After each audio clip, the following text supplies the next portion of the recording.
Good morning, students. Today we shall about narrations. क्या है? We shall about narrations.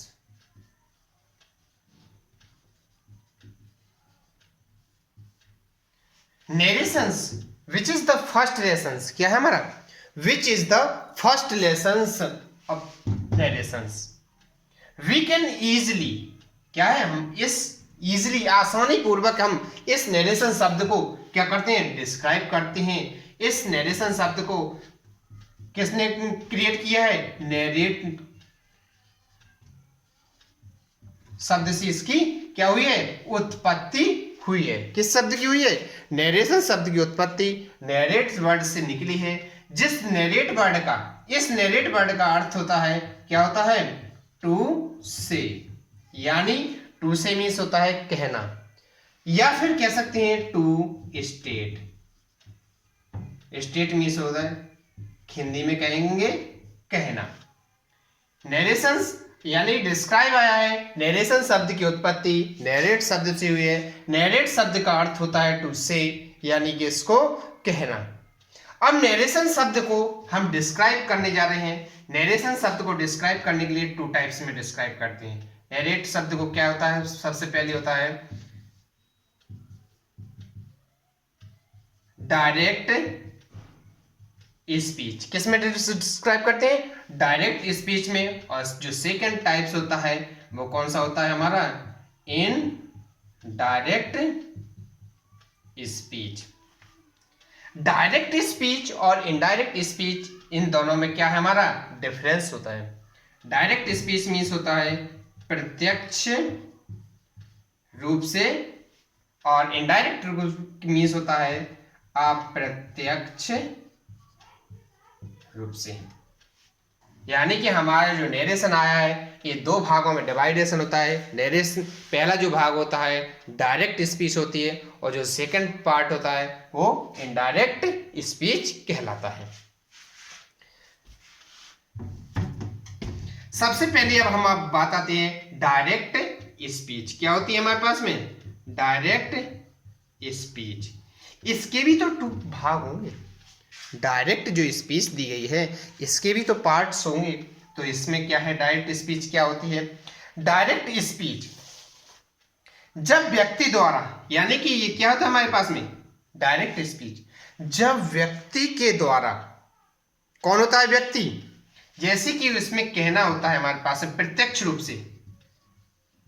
कौन सा होता है? प्रत्यक्ष रूप से होता है। डायरेक्ट स्पीच में जब कोई भी स्टेटमेंट स्पीकर के द्वारा दिया जाता है तो वो क्या होता है? इन्वर्टेड, डबल इन्वर्टेड कॉमा में के अंदर लिखा जाता है। वो होता है हमारे क्या होती है? डायरेक्ट स्पीच होती है। और जैसे एग्जाम्पल के अकॉर्डिंग हम देते हैं, सी सेड टू मी, यानी उसने मुझसे कहा। क्या कहा? सी सेड टू मी।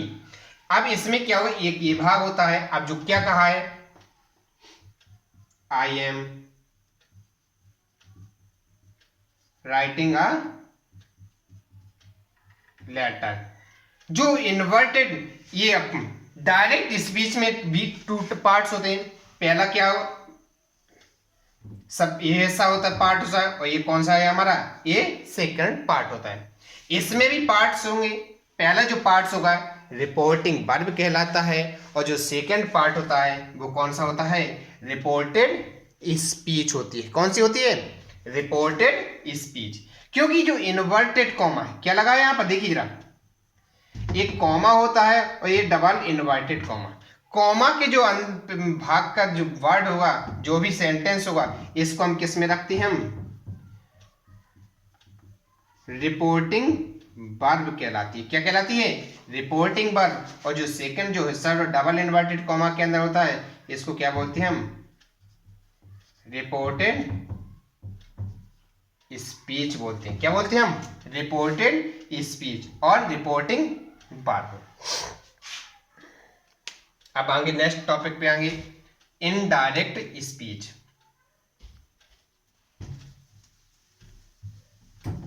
क्या लिखा है इसमें? In direct speech. इनडायरेक्ट जो स्पीच होती है, इनडायरेक्ट स्पीच को क्या कहेंगे? जब स्पीकर, कौन है?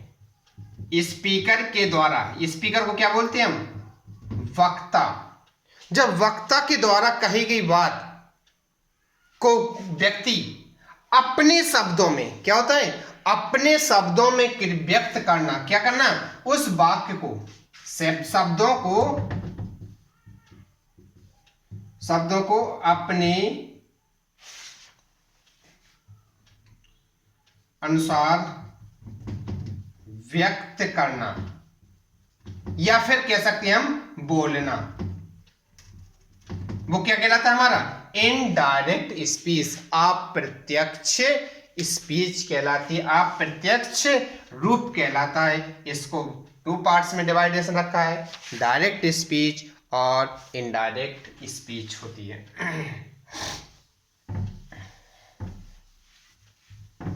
अब नेक्स्ट देखिए जरा टॉपिक पे। अब सबसे पहले आता है, बात आती है डायरेक्ट स्पीच से इनडायरेक्ट स्पीच में बदलना। क्या होता है? डायरेक्ट जो स्पीच होती है,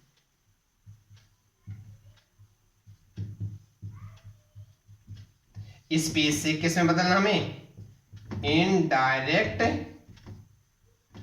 स्पीच में ट्रांसफर करना। क्या होता है? इसको बदलना, डायरेक्ट स्पीच और इनडायरेक्ट स्पीच। अब इसमें बदलने के लिए सबसे पहले क्या करते हैं? सेंटेंस को ध्यान में रखते हैं। क्या करते हैं? Sentence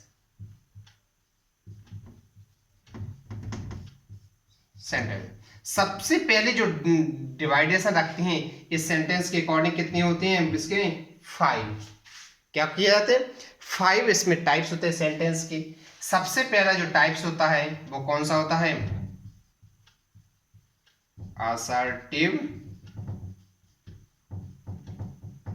sentence. और जो सेकंड टाइप होता है वो कौन सा? जो सेकंड असर्टिव सेंटेंस होता है, इसको बोलते हैं हम हिंदी में, क्या बोलते हैं? साधारण वाक्य बोलते हैं। क्या बोलते हैं? साधारण वाक्य होते हैं। जो सेकंड पार्ट होता है उसको बोलेंगे हम, क्या बोलेंगे? Interrogative sentences. Interrogative sentences means होता है प्रश्न वाचक वाक्य होते हैं। जो थर्ड रूप क्लासिफाई होंगे वो होता है इम्परेटिव। क्या होगा? Imperative sentences. इम्परेटिव सेंटेंसेस को बोलते हैं हम आज्ञा सूचक वाक्य। क्या बोलते हैं हम? आज्ञा सूचक वाक्य। फोर्थ कंडीशन पे देखेंगे optative sentence. Optative sentence, optative sentence को क्या बोलेंगे हम? इच्छा बोधक वाक्य होता है। और लास्ट कंडीशन में हो गया, लास्ट 5th नंबर हुआ, वो होगा, क्या हुआ? Exclamatory sentence. एक्सक्लेमेटरी सेंटेंस को क्या बोलते हैं? विस्मयादि बोधक वाक्य। विस्मयादि बोधक वाक्य। कितने पार्ट हो गए हमारे पास में सेंटेंस में? डायरेक्ट से जब इनडायरेक्ट में कन्वर्ट कर दिए, इसमें सेंटेंस सबसे पहले हम डायरेक्ट नरेशंस को क्लासिफाई करेंगे असर्टिव सेंटेंस में। फिर सेकंड नंबर है हमारे पास में इंटेरोगेटिव सेंटेंस में। नेक्स्ट नंबर है हमारे पास में इम्परेटिव सेंटेंसेस। नेक्स्ट नंबर है हमारे पास में ऑप्टेटिव सेंटेंस। और लास्ट नंबर से हमारा कौन सा है? एक्सक्लेमेटरी सेंटेंसेस कहलाता है।